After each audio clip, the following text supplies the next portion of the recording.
You're listening to the Packernet Podcast Network.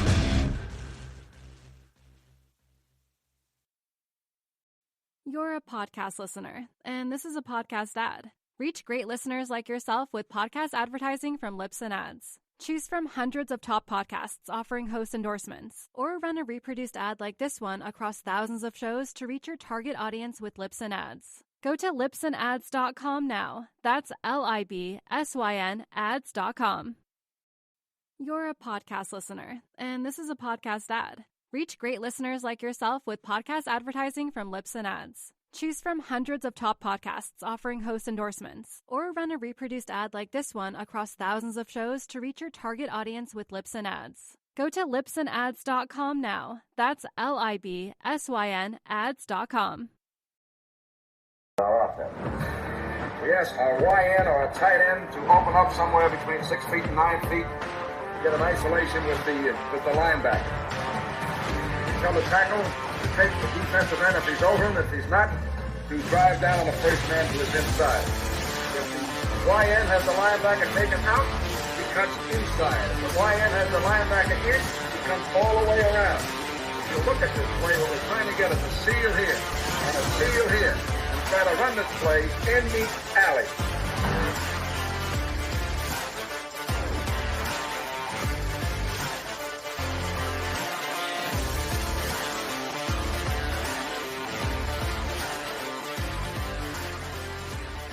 Hey, what's up, gang? Welcome into Packers Total Access. My name is Clayton. You can check us out on Packernet.com. Find me on Twitter at Packers_access. Email us, PackersTotalAccess@gmail.com. You can text us 865-658-5824. Join alongside Tim live in Green Bay, a beautiful Green Bay today. And we got Emilio down here in Tennessee, got the throwback 1950s Packers shirt, man. I'm digging that. That's what's up. I wish I could wear a shirt that tight, Emilio. I can't pull it off, man. I don't want to say anything inappropriate. I just can't pull off a tight T-shirt. I'll just leave it at that. Thick. Well, that's got a lot to do with it, Tim. One pack, right? Yeah. It's got that one ab right there in the middle, man. You know what I mean? It's just anyway, it's good to see you guys in here. Jacob probably not going to be able to make it tonight. We were going to try to push the show back for him.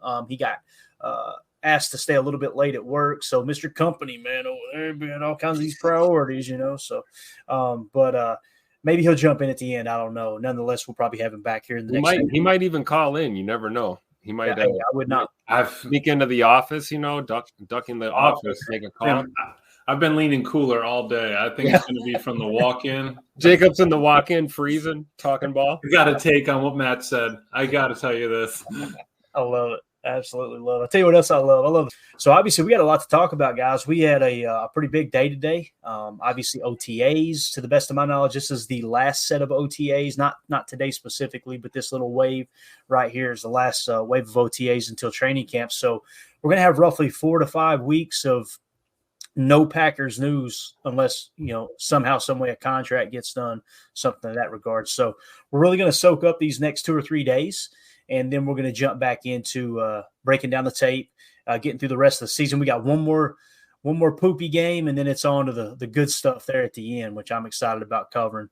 And then we might dive into a little history too as the season gets a little bit closer here and training camp gets kicked off. But let's waste no time, and let's go to the podium as Matt LaFleur spoke earlier today with the media.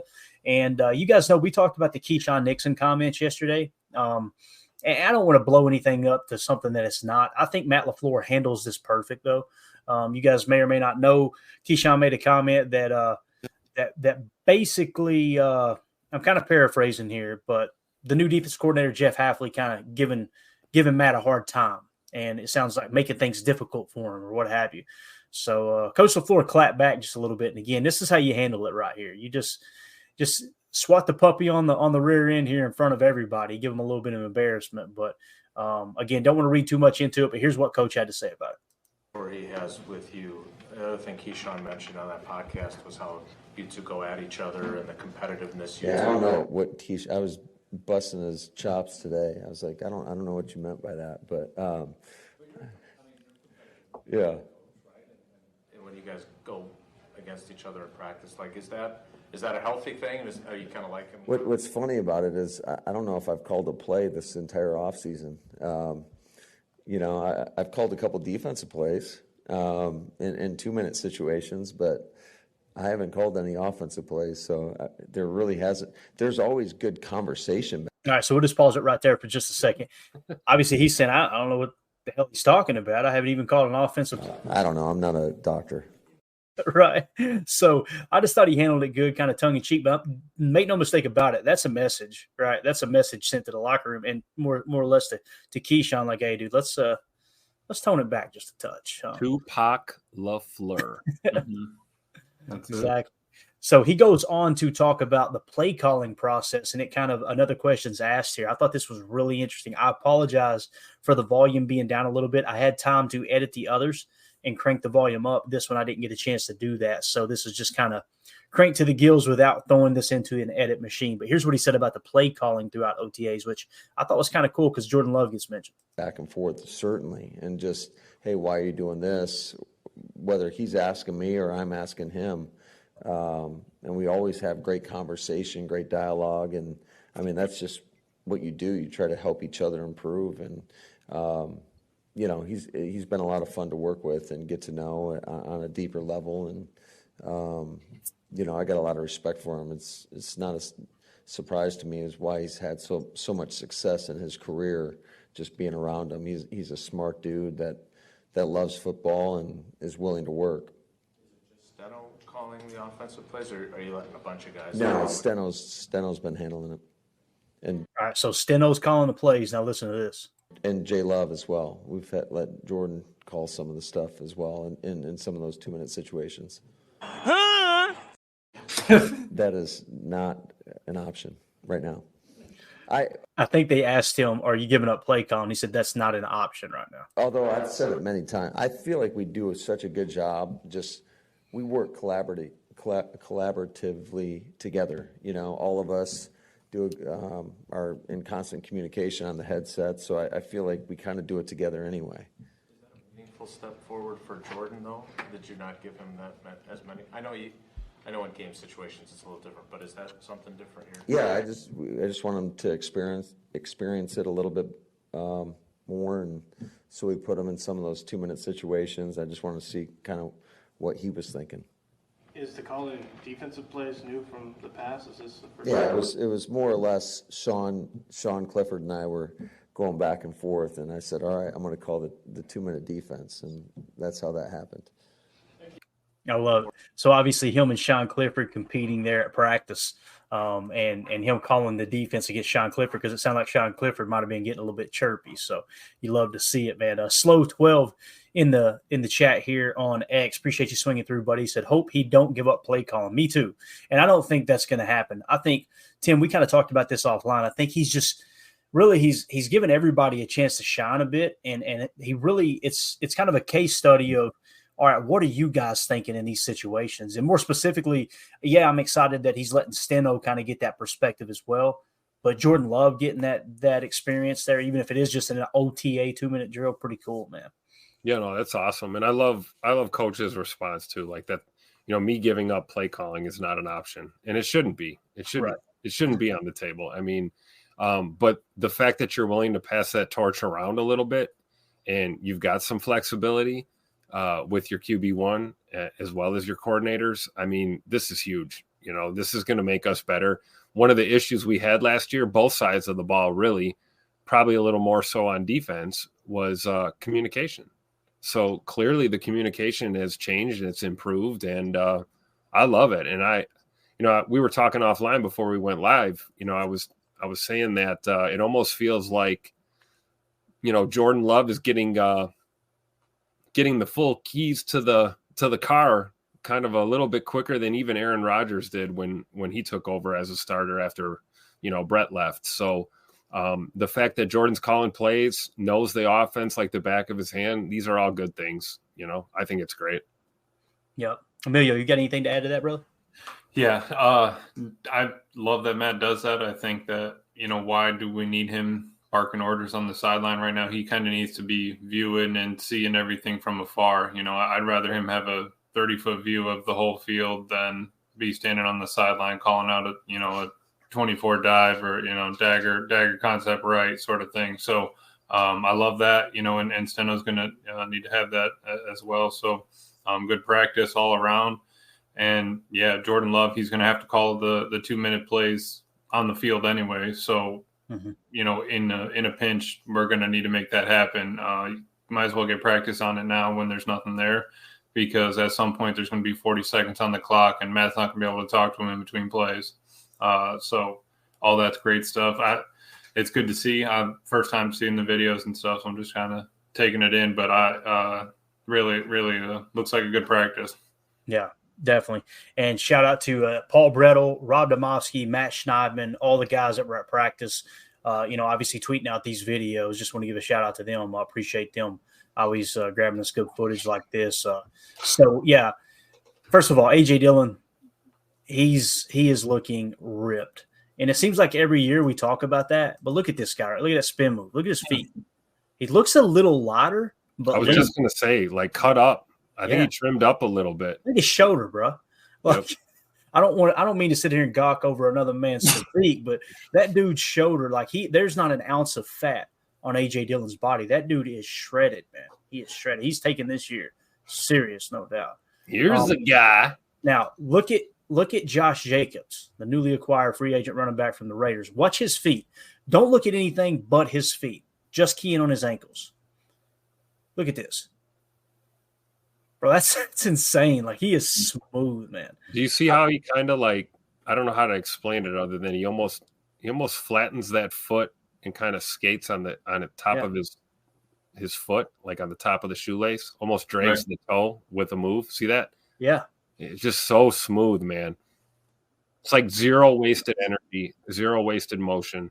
Dude, that dude has been hitting ladders since like 6 years old with those kind of feet. Like, that is absolutely no joke. I mean, it's all muscle memory at that point, right? Yeah, so explosive from his toes, right? He's got that slight forward lean and still can bounce around and make his cuts. Yep. No doubt, man. I'm excited to see what they do, man, this year as far as a running back room. They got a lot to prove. Obviously, the old team leader there, Aaron Jones, is now out of the mix, and it's going to be it's going to be Josh Jacobs. It's going to be A.J. Dillon, and really excited about Marshawn Lloyd, man. I think he's going to surprise people just based off of the people that I respect and going off of their opinion. Your Daniel Jeremiah's and others that are like, hey, this kid, he can do it all. And he doesn't – what's cool is he doesn't have to be like thrust right in.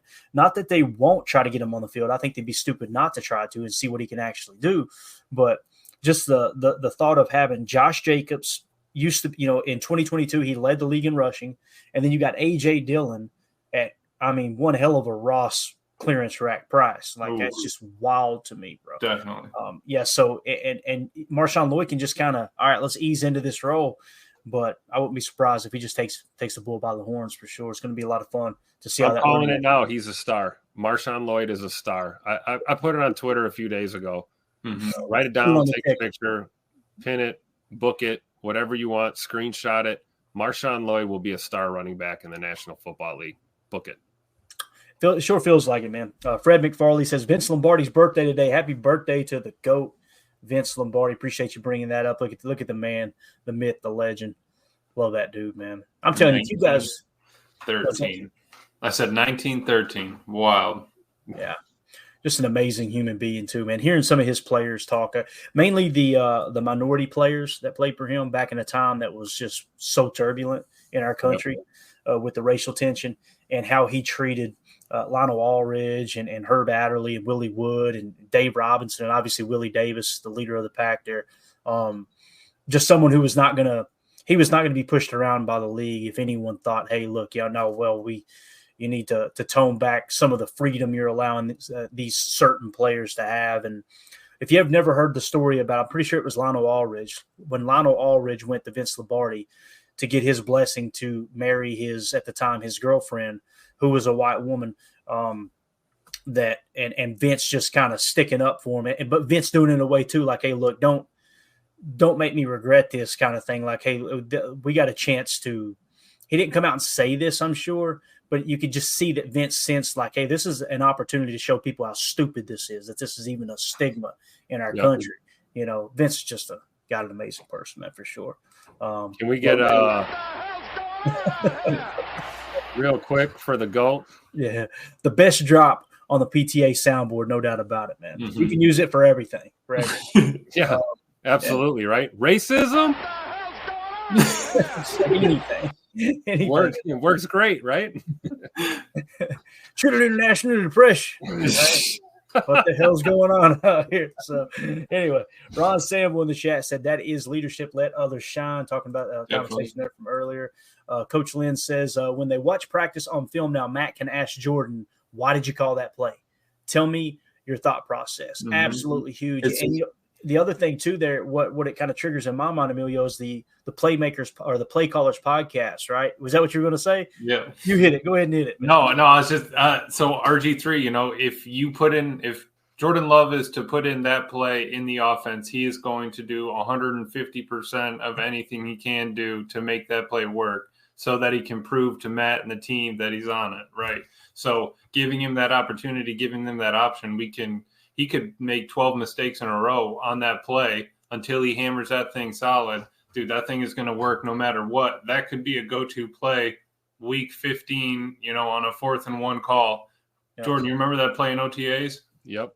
Right now. We need to execute that right now. The practice field is where you make those mistakes. That's what it's for. Do it wrong a bunch of times. So when you need to pull that out in crunch time situation, like you're saying, you just run it, man, Yeah, definitely. And, when they mentioned that on the Play Callers podcast, it was just like hearing RG3 tell that story was just, it was great from his perspective. And then obviously with, I can't remember the lady's name that did the podcast, Jordan Rodriguez, right? Right. And hearing them just kind of talk about that, like if he said, I knew that if I let you put that play in, you were not going to be denied. You were going to make it work. And if I remember correctly, too, RG3 made a comment like he didn't even read it out right. He improvised, but still made it work, right? And it's just it's so important. When you let people take ownership of something, man, it's something special happens. Right. That's one of the keys to leadership, in my opinion, man. Is you've got to set people up to be able to kind of come into their own and understand, expect, and ask for out of those players, those coaches, those employees, like, hey, we trust you. We fully trust you that you're going to do what's best for the team, what's best for the organization, what's best for the company, and give them a platform to go out there and showcase their skills. That's what everybody wants, right? That's it. So even more so than money and power, people want to feel like they're appreciated. And the number one way that they can feel appreciated is if they go out and succeed at what it is they're asked to do. It's really that simple. Now, you're going to get some knuckleheads that don't care. They're all about me. They want a little bit of an attention. That's going to come with the territory in anything you do. But the ones that truly care, the ones that are going to truly be the team leaders, which we see this team is full of captains. Xavier McKinney, free agent signing, team captain in New York. Josh Jacobs, we just talked about the footwork. We didn't mention he had a C on his chest out in Vegas, right? Those things are so important. So I love the way Goody is constructing this team for sure. All right, so let's see the other big headline. This was kind of cool. Kenny Clark spilled the beans just a little bit. And well, first of all, let me back up. We were talking about Jordan Love. This I thought was worth mentioning. Matt Schneidman tweeted this out. Said Jordan Love was asked today if he's optimistic his extension could get done before camp starts. He said yes, right? They asked him what makes him optimistic. He said, quote, "It's what I've heard." So I love that. It's just basically like, yeah, we're not freaking out. We haven't freaked out on this show, but there are some fans like, why isn't it done? Why isn't it done? I think those are the only people freaking out because it feels like Goody's comfortable with where they're at in the contracts talks, and it feels like Jordan Love is too, Tim. He said this a couple weeks ago, right? Yep. Like, kind of, I don't want to talk about the contract. It's, it'll get done. I'm not concerned. I'm here to focus on ball and, being a good leader and a good teammate. So, if Jordan's not concerned, there's nobody in that organization seems to be concerned that something's not going to get done. So I don't know why we're looking for things to worry about right now. I guess, kind of slow news time of year, you're going to latch on to every little thing you can. But, I've said it before, I'll say it again. I feel like it's going to be done before training camp, even if it's, right up under the gun there going into those first couple practices, but I think it's going to happen soon, and both parties will be happy. Fans will be happy. We'll have our QB1 for the foreseeable future until the next time we renegotiate and kick the can down the road, as they say, whatever you got to do.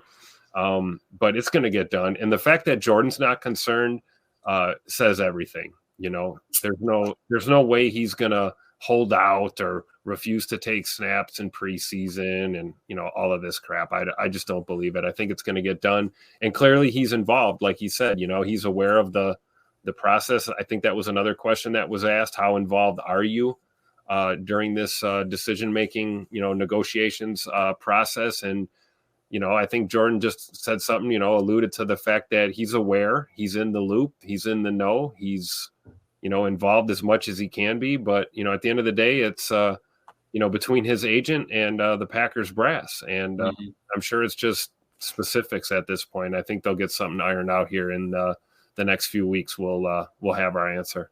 Yeah. Right. And that's it, Tim. I honestly don't see it happening in the next 3 days or whatever for OTAs. It'll be honestly right. Isn't there a meeting or something right before the first day of training camp? Mm-hmm. There's you've got your shareholders meeting coming up. The other thing that happens too, and you've probably heard Michael Lombardi talk about this, which, by the way, Emilio, did you listen to the GM Shuffle with Wink Martindale yet? In the hobby, it's not easy of being a fan of ripping packs or repacks. We always hype ourselves up thinking we're going to get some kind of a mint signed Jordan Love card or something. But with zero transparency on available cards and hit rates, it's all just a shot in the dark. That is until now. Introducing slab packs from arenaclub.com, the only repack that provides real value, a complete view of all possible cards, and clear hit rates for each one. Now when I buy slab packs on Arena Club, I finally feel like I know what I'm getting.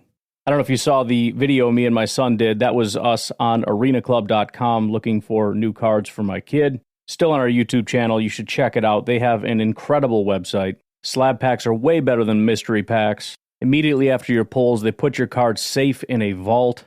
So whether you're buying, selling, trading, or displaying, Arena Club's got the card collection platform that you have to check out. Right now, you can get 10% off your first purchase by going to arenaclub.com/packdaddy. That is a crazy offer. 10% off a $400 slab pack. That's $40 right there. Anyways, that's arenaclub.com/packdaddy for 10% off your first purchase. You're a podcast listener, and this is a podcast ad. Reach great listeners like yourself with podcast advertising from Lips and Ads. Choose from hundreds of top podcasts offering host endorsements, or run a reproduced ad like this one across thousands of shows to reach your target audience with Lips and Ads. Go to lipsandads.com now. That's LIBSYN ads.com. You're a podcast listener, and this is a podcast ad. Reach great listeners like yourself with podcast advertising from Lips and Ads. Choose from hundreds of top podcasts offering host endorsements, or run a reproduced ad like this one across thousands of shows to reach your target audience with Lips and Ads. Go to lipsandads.com now. That's LIBSYN ads.com. You're a podcast listener, and this is a podcast ad. Reach great listeners like yourself with podcast advertising from Lips and Ads. Choose from hundreds of top podcasts offering host endorsements, or run a reproduced ad like this one across thousands of shows to reach your target audience with Lips and Ads. Go to lipsandads.com now. That's LIBSYN ads.com. I don't think so. Bro, I think it dropped this morning. Everybody go listen to it. The GM Shuffle with Michael Lombardi and Femi Abemefe. And I know there's some people rolling their eyes going, Michael Lombardi's an idiot. He thinks he knows more than he does. Basically, Wink Martindale on the entire podcast just talked about he basically owes his coaching career to Michael Lombardi for giving him a shot and seeing something in him in Oakland when they were in Oakland with the Raiders a long time ago. But the stories they tell behind the scenes, phenomenal, bro. A couple Lou Holtz stories when Wink Martindale was driving Lou Holtz to and from the airport. It's awesome, man. I love that one. I love that pod, so I'll have to check it out. Yeah, no, it's a great. I'll tell you a quick story. Not that it really applies to the Packers. I'll be real brief. But the Lou Holtz, one of the stories he told, he picked Lou Holtz up from the airport, and he's expecting to drive Lou Holtz, I think, from Chicago to Notre Dame, where Lou Holtz was coaching. And he said, "Scoot over, I'm going to drive." And Lou Holtz gets in, and he said, "I was white knuckled the whole way. We were doing 90 miles an hour, right?" Old Lou Holtz just weaving in and out of traffic, right? And he said, sure enough, they get pulled over by an Indiana state trooper. Oof. And he looked at me and said, I'll handle it. I got this, right? And he said the cop walked up. He turned around where he could get a good look at him, like, it's Coach Holtz or whatever. And he said, can I see your license or whatever? And he said, you can already tell when he asked for his license, Coach Holtz got pissed, right? He's like kind of mad. So he goes back and runs or whatever. And he comes back and he goes, well, I'm going to have to give you a ticket. I got to write you a ticket for this. Hand him the ticket or whatever. And he said that Lou Holtz took the ticket, signed it, took it, and said, well, you can give me a damn ticket. But I promise you, if we pass each other 5 miles up the road, I'm going to be doing the same speed. That cop just kind of looked at him, and then he said the cop handed him the ticket, and the cop went, "Go blue." It was a Michigan thing. Oh, I was rolling, man. So those are the kind of stories that Wink Martindale was talking about, just coming up through the coaching ranks. You got to listen to that pod. It was good. What does that have to do with the Packers? Absolutely nothing. But we are going to get an update here on the Kenny Clark contract situation. We kind of talked like, I think it's very realistic to think Kenny Clark might test free agency. Now, we know Kenny loves it in Green Bay. I think the Green Bay Packers love Kenny. It's just going to have to be the right price. So I could have missed it completely, but this is the first I heard about Kenny Clark in contract extension talks with the Packers. But here's what he said today at his locker. Talks, still ongoing. They're talking though, and that's the only thing I got on that. Is this where you want to be the rest of your? Oh yeah, 100%. I mean, I love it here. Love my teammates, love the organization. So hopefully everything work out. All right, so pretty straightforward, right? Pretty to the point. He wants to be here. He loves his teammates, saying all the right things. You guys correct me if I'm wrong. Maybe I'm wishful thinking. I kind of get the vibe that that's a guy that's like he's not looking to get top defensive tackle money on this contract extension. You guys feel that way too? Kind of feels like if anybody is willing to take a little bit of a discount, here I am spending Kenny Clark's money. But kind of feels like he'd be willing to do that. Do y'all agree or am I off base here? I agree with that. I feel that way. I feel like in a lot of ways this is his this is his D-line room, man. Kenny's the general of that D-line group. And like you said, he's saying all the right things, of course, but there's some truth in there too. It's not just boilerplate saying it because it sounds good. I mean, Kenny cares about the guys that are playing next to him. He's a great teammate, great leader. I do agree with the sentiment, Clayton, that if we're talking about a couple $100,000 here or there, I don't think that's going to be a deal breaker for him. If anyone's going to take a team-friendly deal, it's probably Kenny Clark this year. I'll just put it that way. But yeah, I would also not be shocked if he did test the market, just because that's kind of the status quo too, for someone in his position, unless the Packers do just give him a slam dunk offer and he signs right away. We saw the Rashawn Gary, contract negotiations, and, he basically just signed what they put in front of him because it was the right move right away. I think if they offer Kenny anything remotely respectable, in his opinion, he's going to just sign and go. So we'll see how it goes, though. Yeah. Now the question is, what's respectable, right? I mean, right. Nichols says top defensive tackles are getting $25 million per, but right. And I mean that's tough, right? Because Kenny wants to get paid, but again, listening to Mike Wall's pod with Carl Brooks, he said, why is Kenny Clark the best D tackle in the game? Because he can anchor. The dude's like Tim said, he's he's a leader of the team. He's a great teacher too. He can teach those young guys how to play the inside. If the dude has played his whole life in a 3-4 and he finally gets a shot to go into a 4-3 and be aggressive, and he thinks that this team has chemistry, like they're growing together, like they have a chance at a Super Bowl. You're telling me you wouldn't knock off $1 million or $2 million if you knew this team had a chance to like hoist a Lombardi or something like that? Like that also comes into play. If you think that team can, if the players know it and they feel it, that also could be like, hey man, you tell your agent, all right, yeah, I know I want to hold out for some cash, but dude, this is the only team that I think could make a legit run. I want to be with them, sort of thing. So I think of the growth he's had. Like he's been here since a very young age, like as a young pro, like when we drafted him. Yeah. And I don't think he would like to take a couple million more and then, go to Tennessee or something and Right. not win a Super Bowl. So what are you trying to say about Will Levis? What are you trying to say about Will Levis? that was the first random team that popped in my head. It's pretty accurate though. But it's going to be interesting. Here, some people are like, no, I don't want to give him that kind of money. Let's just let him walk. It's not quite that simple because we tacked on voidable years. Let me give you just a quick snapshot of his contract and how it lays out here. Okay, so obviously this is the last year he is on the roster. He's 29 years old. His cap hit this year is $27.4 million. Okay, now what you want to key in on. Notice in the orange down here at the bottom, these are voidable years. So they tacked on 3 voidable years with the last extension they gave him, okay, or at least the last restructure, I should say. So basically the restructure proration, he's already got this money, okay? This is guaranteed money he's already got. We're just allocating it to years on down the road. So in 2025, his cap hit is $5.4 million. In 2026, his cap hit is $5.4 million. And in 2027, it's $2.7 million. So if we do just go, okay, he does go test free agency and he ends up walking, what happens is all of that voidable year money gets accelerated to next year. So if you notice that the cap hit in 2025 and the dead cap that's attached is 13.7, right? That's the total in which the voidable years will accelerate to the current year.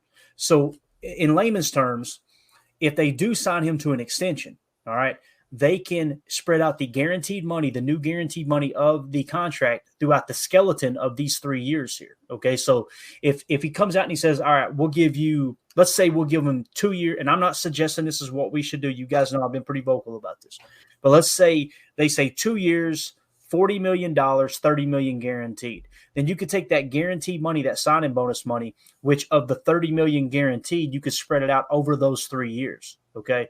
So essentially you could do 10 years, 10 years, 10 years, right? Or 10 mil, 10 mil, 10 mil Right. over 25, 26, and 27 and kind of make that cap somewhat adjustment. Now, his cap hit will be higher than that because there'll be base salary involved as well, but you can just kind of distribute that out. They could backload it for 2027 and then worry about it later. I kind of feel like Goody is moving out of that part of his career as far as the cash over cap, unless some crazy window opens up or Jordan Love is getting paid an ungodly amount of money. But just wanted to point out that it's not as simple as, hey, just let him walk, because when you do, that cap hit is going to be $13.7 million. Okay, that's going to accelerate. So I just wanted to kind of point that out as we move here. Did you have something there, Emilio?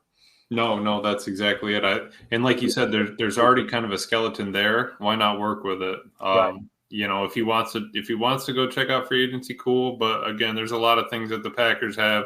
We already got a skeleton in place. We got a chance at a Lombardi, all these things. You've been here, you've worked for this, we've built this team around you, so I think that there's a good shot he comes back. And most of the time, general managers do work off percentages. If you notice, his cap percentage of the league cap there in 2024 is 10.7%. Mm-hmm. Well, with the voidable year there in year one, it's showing 5%, then 1.8, and then 0.8. So you could kind of do the math there and go, okay, yeah, you could even give a little bit of an increase, go to 12% if you need to. The reality is Kenny Clark is the best defensive lineman on this team. Yeah. Now, we have debated over and over and over, is he worth the $27.4 million cap hit? I personally would say no, but we haven't seen him in a 4-3. So but when do we need to pay our next D line? You know what I mean? Aren't we 2 years out from having to even pay somebody in the D? So what are we worried about? Everyone's going to get paid. That'll be Devontae Wyatt. You're right. So, yep, you're 2 years away from that. That's a great point.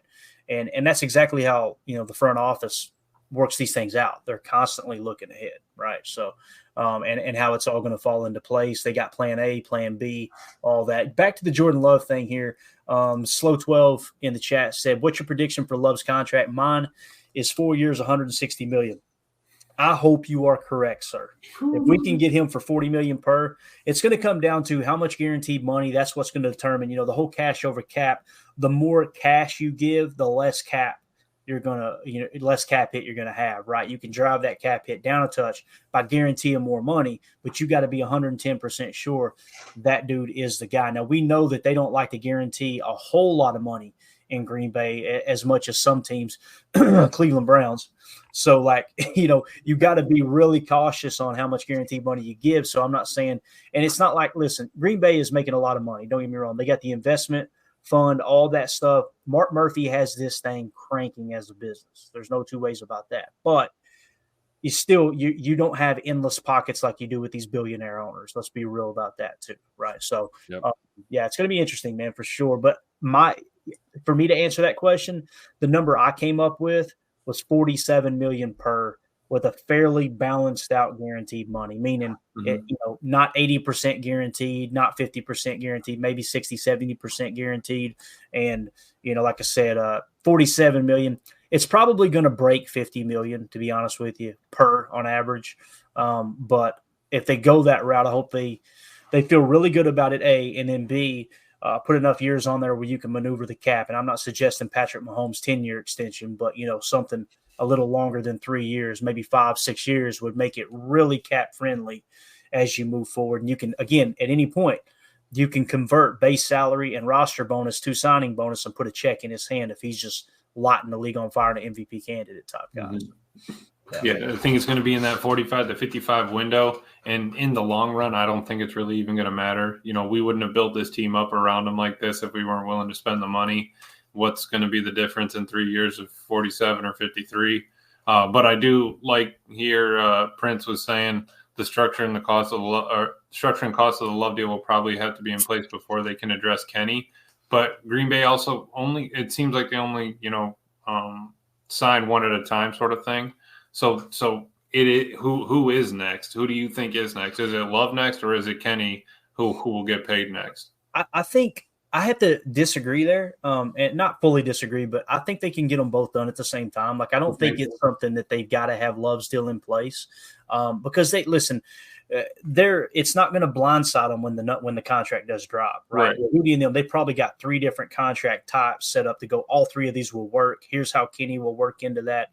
It's just like the draft. When we talk about the draft, everybody makes fun of mock drafts, but the reality is these teams are doing a ton of mock drafts leading up to go, if this happens, we're going this route. If that happens, we're going this route, right? So, yeah, I'd say they got a couple backup plans for sure. But I think they can get them both done at the same time. I do. And again, you got to make that decision with Love's deal. Do you want to tack a little on early? Do you want to wait and backload it? I think it's going to be pretty balanced, the same as with Kenny Clark. I think they'll try to balance this thing out pretty good. And they've got a number on Kenny. That's the reality. They got a number on everyone, but they've got a pretty hard number on Kenny. Like, okay, we're not willing to exceed this, right? Right. So, yeah, and that's where I was like, they do have a number on everybody. It's just like, are we? I don't think. Do you think that they would sign Love and Kenny in the same day, or would it be like stages, sort of thing?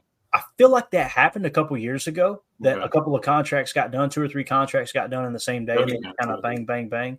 That would be awesome for sure. But again, it's going to come down to where their representatives are. The reality too is, like, we know that Love and Kenny are both, they're involved in these talks. Like, they know what's going on, but their agencies are handling it, right? So it's not like he's in there crunching the numbers with Russ Ball.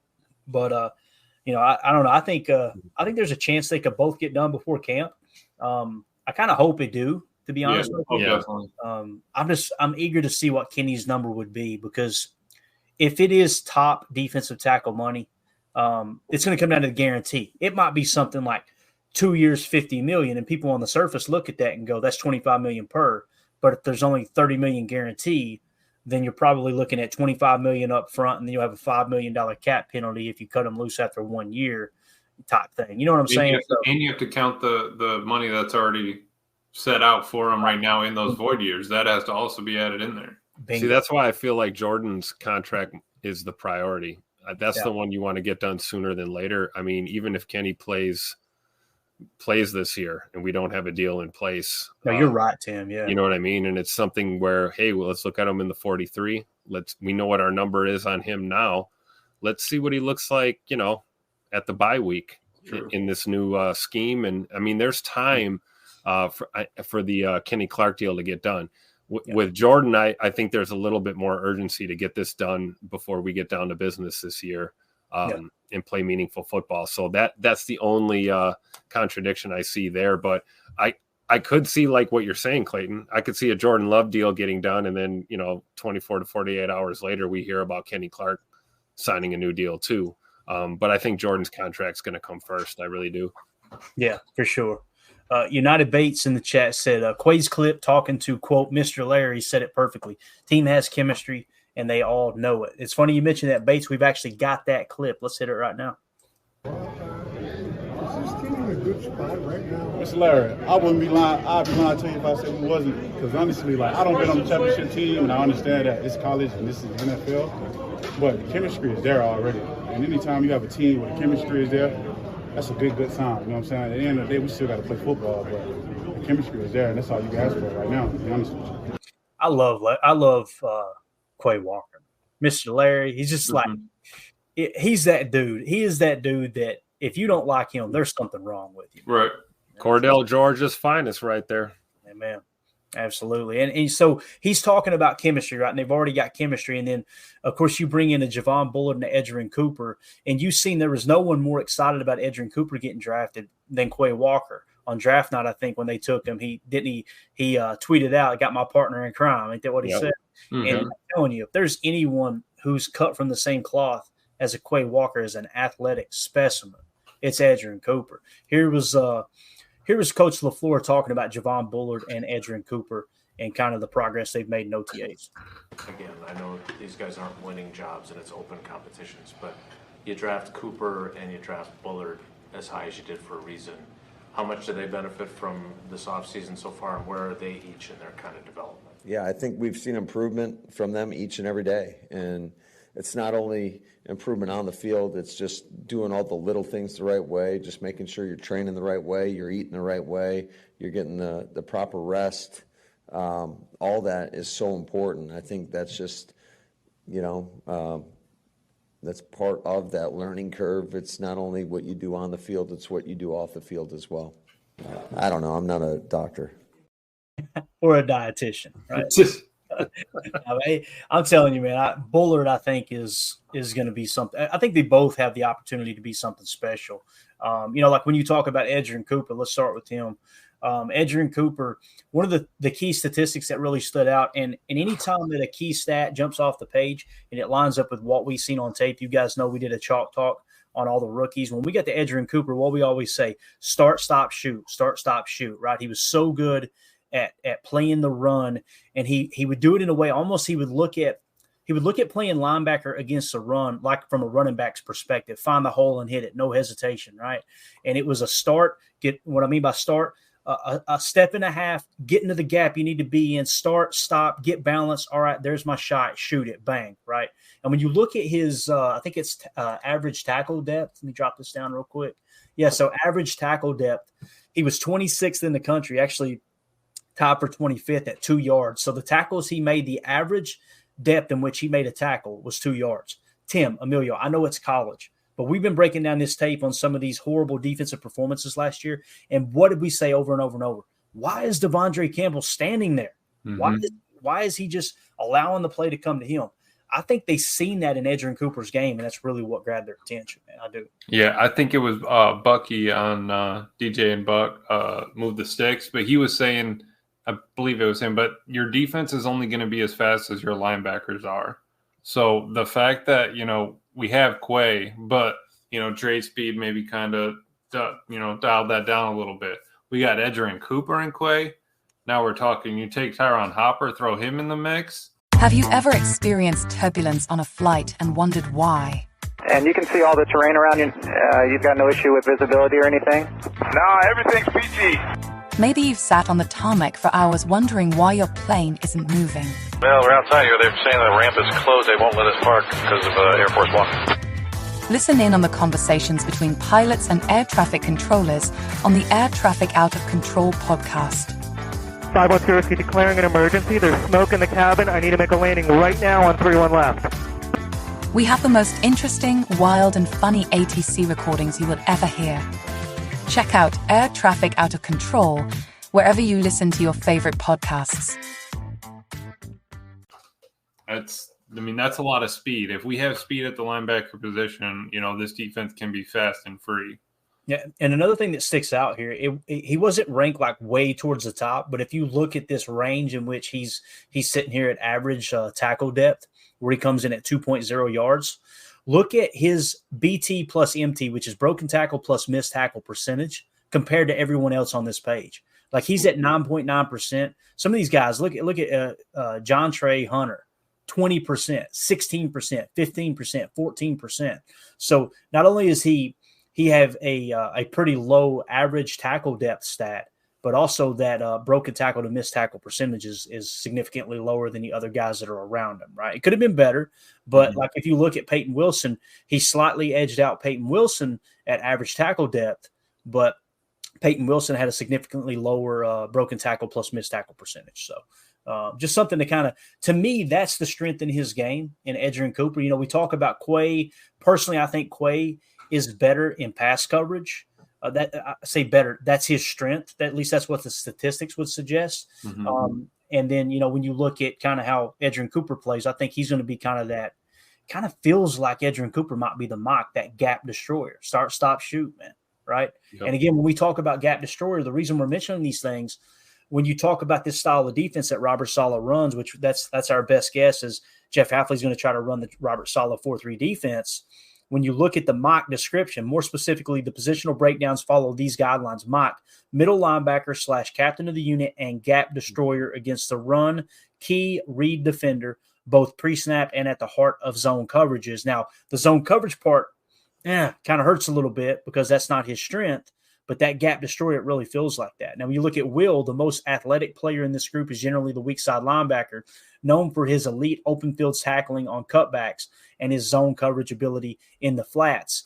Kind of feels like both of them can play Will, but I would be okay. I guarantee you through these OTAs and extending into training camp, they're going to be looking at both these linebackers going, all right, who wants this mock spot, right? Yep. And I would have to give Quay the edge simply because zone coverage, the heart of zone coverage right there. Yeah, that's his strength. But how do you guys feel about that as far as Edgerrin Cooper and that statistic? Pretty cool stat there with the average tackle depth. Breath of fresh air, Tim, after watching the tape with the Devontae.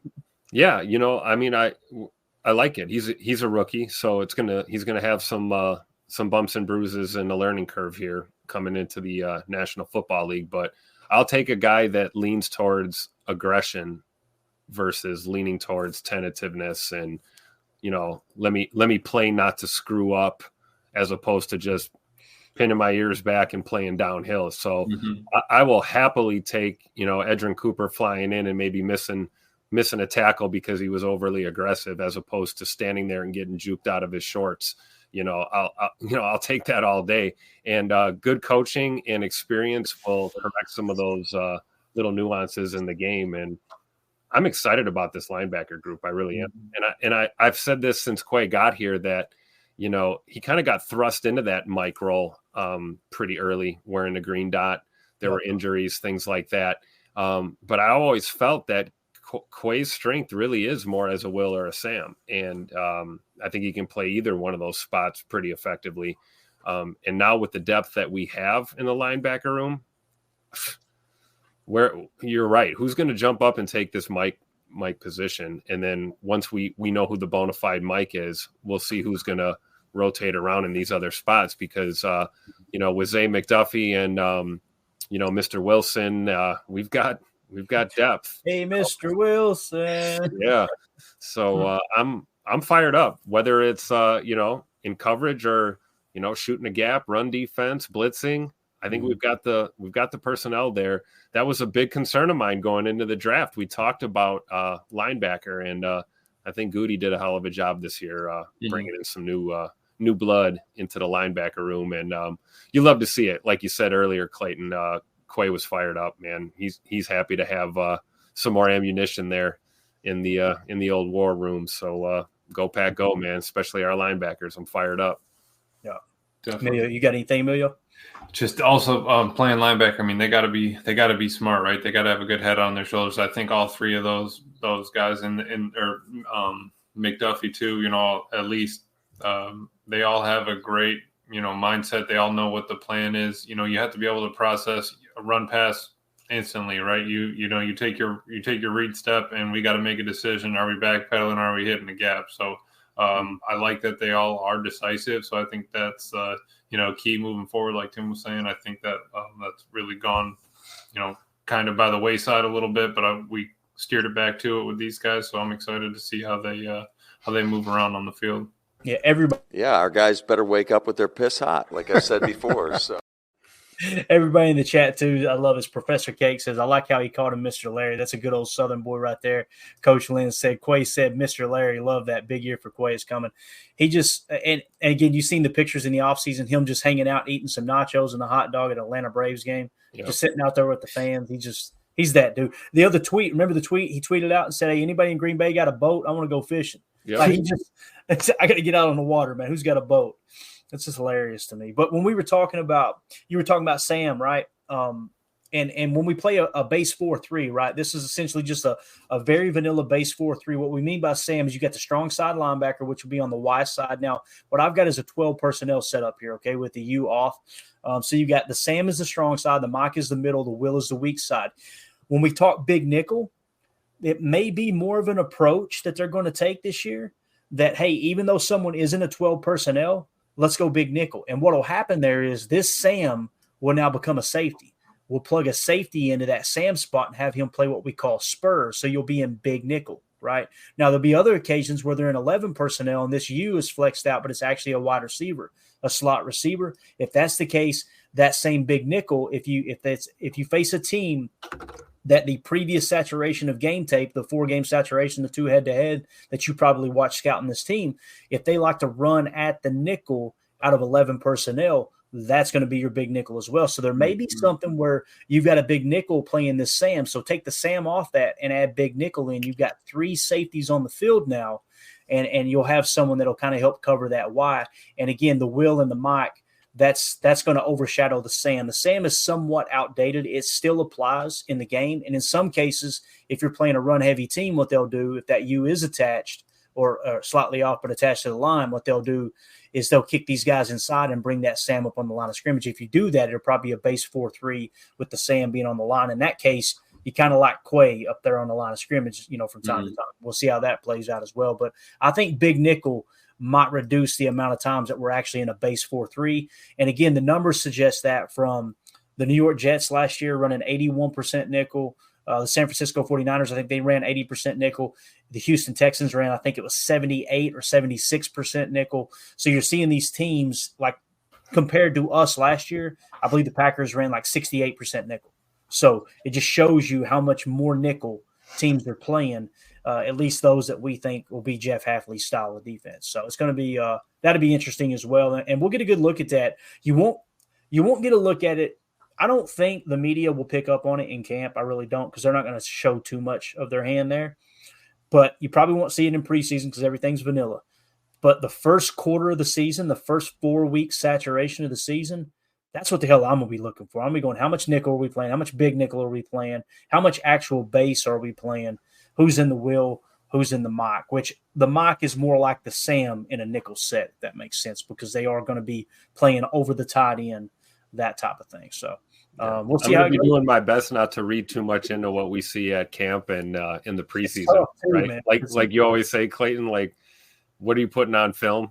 So I don't think that there's anything that they're not putting on film that they don't intend to put on film. So, if we see some sets early in the year, I don't necessarily think that might be what we're running out of the gate, but I'm fired up to see what they do for sure. I still am holding faith that I know we're probably going to be at 80% nickel, like you said, Clayton, but I'm still holding out faith that one of these linebackers can step up as a coverage backer and we can stay in base a little bit longer.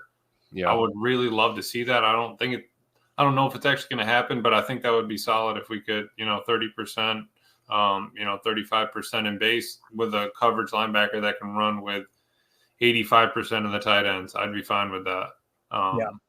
But like I said, that's wishful thinking. Obviously, we've gotten away from that, but the league's cyclical, so maybe we can spin it back around. Yeah, I can't pull this comment up on the stream because it doesn't show up the way that StreamYard is integrated with Rumble. But I want to give a shout out to Fred McFarley. Thank you for the super chat, bud. He says, "Great content. Are you all monetizing here? I know YouTube has been ... a challenge. It is monetized here. People can do super chats. I think they're called rants. Yeah. I've got my phone on because it's not integrated into the system we use, so we can just read it off like that. I just can't put it on the screen. But again, shout out to Fred McFarley. Appreciate the donation, man. That's awesome.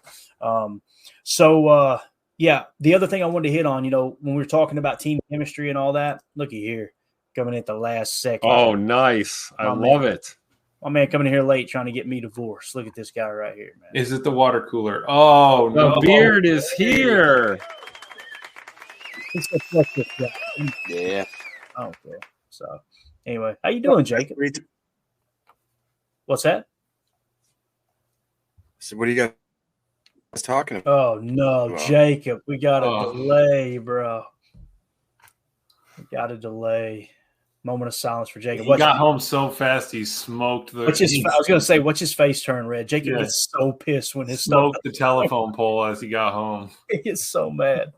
And he was coming right in time too, man. We're going to talk about Bullard. Let's give him an opportunity to get back in here. I know he rushed home, but so we were talking about team chemistry and all those things, and obviously Matt LaFleur mentioned Javon Bullard and Edgerrin Cooper and kind of doing all the right things as far as the diet and everything else.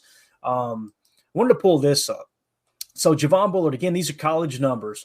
We just showed you how Edgerrin Cooper was like in the top 30 in tackle depth, right? Which is, listen, there's a lot of players in college football. So anytime you're in the top 30 in any statistic, that's pretty impressive. Look at Javon Bullard here, and I'm pretty sure these numbers are correct. Passer rating when targeted in college football last season, he had 314 coverage snaps, targeted 20 times. They only completed 30% of the passes when they targeted Javon Bullard. Passer rating against 0.0, if that's correct. And they averaged, 2.7 yards per attempt when they threw at him, which is just absolutely wild. This dude, that's what leads me to believe you're going to try him at two spots here. You're going to try him at slot safety, or I'm sorry, at the slot defense position in the nickel, right? When we play big nickel, he's one of those guys that can cover really well. So he and Keyshawn are going to be battling for that slot spot, I believe. But also, he's someone that can kind of play in the box as well. But, yeah, we got Jacob back in here now. Hopefully everything's cleaned up. But we're talking about your boy, Javon Bullard here, Jacob. I pulled it up. He's actually he was second in all of college football, actually tied for first in passer rating when targeted at 0.0. And they only completed 30% of the passes when they threw his way. Really excited to see what Javon Bullard can do and possibly playing in the slot, man. But we were just kind of talking about how Matt LaFleur mentioned Javon Bullard and Edgerrin Cooper earlier today in his presser. So what do you think about that number there, man? Javon Bullard, that's your boy, right? Oh, yeah, definitely. Hopefully I don't have too much of a lag anymore. But, yeah, I heard that what was the other safety that nobody thought? Was it Zane Anderson was balling out today? 3 picks? Yeah, 3 interceptions today, bro. 3 interceptions. Yeah. That's a little sound like Sean Clifford had a bad day and he took advantage of it. How about these hands? Did you guys go through any of the player interviews? Yeah, we did a bunch of them. We hit a bunch. Yeah, we talked contracts and everything. Yeah. The other thing, too, I wanted to point out, when I pulled these numbers, I just happened to scroll down and look down there at the number 13 spot passer rating when targeted at 31.4. Katan Oladapo. So you got another guy that's here's the guy. Obviously, people, opposing teams didn't have much success throwing the ball in his direction. He actually had way more coverage snaps than Javon Bullard. Matter of fact, over 100 more. So pretty impressive there, man. And again, I think that they're looking for that versatility to march out more big nickel. I think there's truly a good shot of that happening this year. So that's pretty much everything I had on the docket. Jacob, is there anything you want to hit on before we wrap up? I know you just got in here, but is there anything you want to hit on that kind of stood out to you as far as some of the news and notes that you gathered today? I'll tell you if we hit on it, but regardless, we want your take on it. No, did you guys by chance look at Valentine's interview? I did not. No. What did you take away from it? Okay. He just sounds really hungry. He sounds like he took a massive leap. He talked about how he's kind of taken Kalen King under his wing because of what Rasul Douglas did for him his rookie year, how they bonded about being 7th rounders, how just to be ready, because you never know when he's going to get that chance, how he's not taking it for granted with how deep the room is. Like, he just sounds like another guy that's really chomping at the bit to be that number one. So between him, Valentine, Ja, Nixon, and then now you throw in Kalen King, like, I get now why. And plus Stokes. I forgot about Stokes. I get now, honestly, the method to the madness of not taking a cornerback in those first few rounds, because we really do have kind of a deeper roster than people think. So it'll be fun. Yeah, definitely. And like I said, Coach Lynn said, can we talk about Valentine? Coach sounds hot for him and his progression. United Bates says, you're right. Coach Matt LaFleur had some nice words for him today. Yeah, I think he said that he looked like he was a little – did he say he was a little thicker? It seemed like he said something about him being in even better shape. He put on some weight. Yeah. Thick. Correct, Coach. So, and Valentine, again, 7th-round pick. You guys know I wasn't as impressed with him as most people were. But the fact that a 7th-round pick can come in and earn that starting job, with all the shuffling that took place and Rasul Douglas obviously being shipped out of town for a bag of chips, and our boy Jair wanting to be team captain there for a short stint. He missed a little bit of time too. But the fact that Valentine, it didn't feel like the game was too big for him. And as a 7th-round pick, what else can you ask for? I feel like for his rookie season, it's real similar to what Quay went through with his, kind of thrown into the fire right away. A lot expected of you as a rookie. Of course, Quay wasn't a 7th rounder, but nevertheless, I think both of these guys responded pretty well, considering they were asked to do a lot as rookies. Like you said, Clayton, I don't think the game was too big for him. There were a couple of, plays I'm sure he would want back, but hey, he's got a big smattering of game tape to study. He's got a lot of snaps under his belt as an NFL player already. And, like Jacob was saying, kind of, taking Kalen King under his wing, looking out for the new blood that's coming in here. I mean, the chemistry's there. Like Quay was saying, this is shaping up to be a really interesting secondary for sure. And, we have depth there in the cornerback room. We're always looking ahead to the future, but I feel good where we're at right now with Val and Bal and Jair. And, we'll see what happens with Stokes. But, I think Carrington Valentine is he's on pace to shock a lot of people. I really do. I mean, the kid looks like he can handle it. And I'm really interested to see how he looks in year 2 for sure. Yeah. Angus McHaggis in the chat said Wes Hod said Valentine's physical change is really noticeable. So Wes Hod noticing the thickness. He said, get up, come on, get down with the thickness. Thick. Exactly. United Bates says Solid didn't seem happy about Rodgers not showing up to minicamp with the shrug emoji. I seen that come across the Twitterverse there too. Very interesting. It sounded like they told him he wasn't going to be there. They, if I understood correctly, they displayed they had displeasure about it, basically told him, hey, we'd rather you be here. And he said, this is kind of important to me. And no one knows what it was. So maybe he was test driving a UFO or something like that. I have no idea. But unless you guys, perfect drop. You guys know I like Aaron Rodgers. I'm not a Rodgers hater. But, man, it is a breath of fresh air that Jordan's just in here, we'll get the contract done. And Rodgers is over there going, hey, man, I need to go visit the jungle, whatever he's doing, right? So, interesting, man. Anybody got a take on that? I seen you mark it, Jacob. I know you got something for us, right? I mean, I just, like you said, man, I'm just so glad that problem is a problem of the past and not one that we're dealing with currently. I mean, you see all these guys. We've talked about the attendance. It's been unbelievable. Aaron Rodgers, after not playing the whole season, after tearing his Achilles, again, for whatever reason, thinks he's too good for training practice or for OTAs, for training camp. I don't understand that logic. Like, to me, I want to build rapport. I got young rookie wide receivers in the room. I've got guys I haven't even gelled with from years prior. Why am I not there? Am I, doing some weird, I don't know, man. Don't you say it, Jacob. Some jungle. I think, somewhere in he licking toads, just finger painting with poop. You say licking toes? Yeah, licking toads. Toes. I was like, damn, it's a family program here. What are we talking about, Jake? Goodness gracious, man. So there you go. We got a conspiracy, and look at Tim. He's like, why am I still here? Don't I got something I need to do? I think I'll be okay if we talk about Aaron Rodgers again when he's here getting his jersey retired. Right. You know, like I'm over it. You know, God bless him. Best of luck. I don't care if he's at OTAs or not. I'm not interested. I don't care. Comment of the day. Angus McHaggis says the dark cave calleth. I'm with you though, Tim. My knee. The perk game. I don't know, man.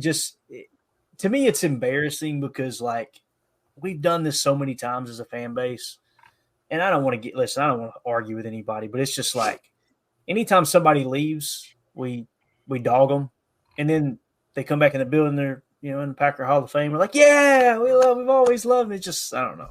It just kind of. I said it when all this transpired. Okay, the Jets can have number 8. That's their guy. 12 is always a Packer. He will go into the Hall of Fame as a Packer. He'll retire as a Packer. I think all of this is well known. Mm-hmm. But between now and whenever those moments happen, like you're dead to me, bro. Don't care.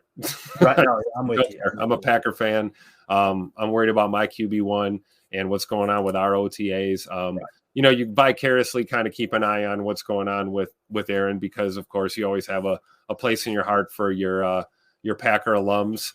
But yeah, at the end of the day, man, like we're no stranger to Aaron Rodgers missing minicamp, right, guys? I mean, that's not a new thing for us as Packer fans. So feel bad for the Jets fans that are surprised by it. No, you don't. Oh yeah, surprised by it. Yeah, okay. Yeah, very well said. I was going to say I don't feel sorry for any Jets fans. Amelia, what do you got to add to this, man? I know you've been to the jungle a couple times, man. Talk to me. No, I was just saying. It shows love, the quarterback, the kind of quarterback he wants to be, right? Everyone's different. He gets to choose his own way, the only way he wants to lead. Go ahead, Did you hear, though, Jordan Love had like a 16-minute interview on Packers, YouTube channel, but he went out of his way to specifically talk about how he wants to make sure that because he's the leader that he's going to watch his facial cues and like his nonverbal gestures and like almost like clearly he's like, if you're a leader, you can't be doing that. Like no matter what you feel inside, you can't show extreme anger. You can't show extreme happiness. You got to be somewhere in the middle always. And your teams will sense that if you start, like basically saying, I know what not to do. And we talk again, I'm not throwing shade really, but like Favre showed Rodgers like, hey, I can't just whip the ball all the time across my body. I think that Rodgers showed Love, hey, I can't just be a kind of, I can't be an emotional guy that wears my emotions on my face because my teammates feed off of that. I think that he's picked up a lot of those of not just what's good, what to do, but definitely things like, hey, maybe I should tweak this a little bit about my approach towards the team and how we interact. I know Clayton's got to leave. Let's leave because Jacob's here. Clayton. Well, we got speaking of leadership from QB1, I mean, nothing gets better than this right here. I don't listen too much Taylor Swift. I mean, that's leadership. If you're a Packer fan and you're listening to Taylor Swift, you are not a true Jordan Love fan. That's what we're trying to say. All right, let's be honest. Yeah. Now, but going back to what you said about Rodgers, Jacob, the reality is if you go back and watch the first half of his career, he was that guy. Everyone talked about he was so calm in the huddle. He was not the guy to get upset. As he got older, listen, I get it.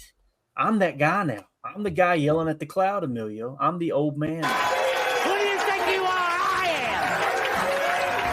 am.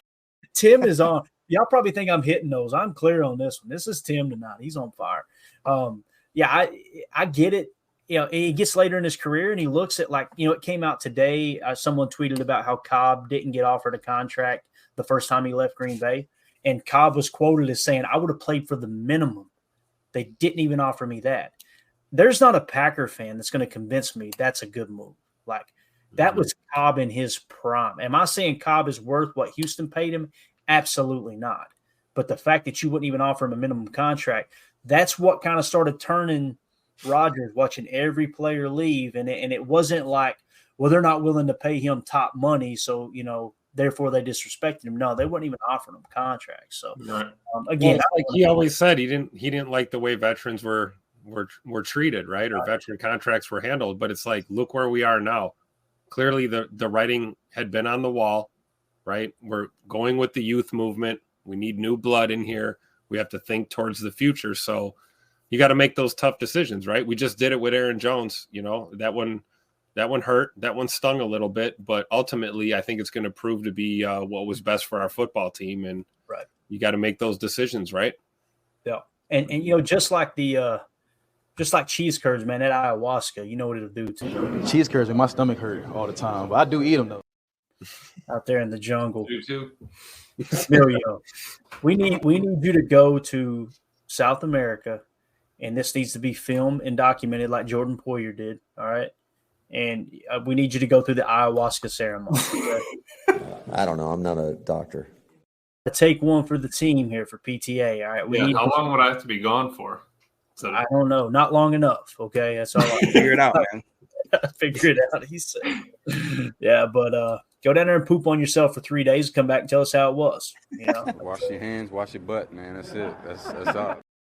Before you leave the dojo, though, wash your hands, wash your butt. All right. So, anything else anybody got, man? Anything? No. We were so professional the whole night, and you showed up, dude. You're an amazing person. You know that, don't you? That's how somehow I'm going to get us our third strike on YouTube. Just we're not even live on YouTube. You're not even on there, and we're still not even gonna live get a on strike. YouTube. And Jacob got us a strike tonight. That's how this works. All right. Yeah, they said your beard was too long and thick and healthy. Here goes Tim. It's thick. Oh my God. Yo, you got anything there? No. No. I don't even know what to say. Yeah, hey, don't say anything. This is all you need to know right here. Just here to tell you, Pack is back. You heard it from a fan. That poor girl. I hope she got a raise, man. Yeah, I bet she did, man. I hope she did. All right, we're out, guys. Appreciate everybody hanging out with us. This was a lot of fun, man. We covered a lot of stuff. So we'll be back tomorrow night for PTA Live, 7 p.m. Central, 8 p.m. Eastern. Everybody available tomorrow, Jacob? I'll be here for the whole time. My man. Come back for conspiracy talk, all right? Yeah. Tomorrow, 7 p.m. Central. Jacob's got us covered. So I thought Jacob was more alone. You can call me anything you want, but don't call me that. Just a tip, though.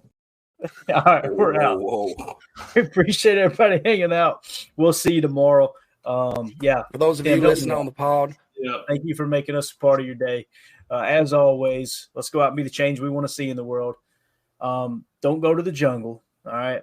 And go Pack. The power sweep actually is the lead play in our offense. We ask our YN or a tight end to open up somewhere between 6 feet and 9 feet to get an isolation with the linebacker.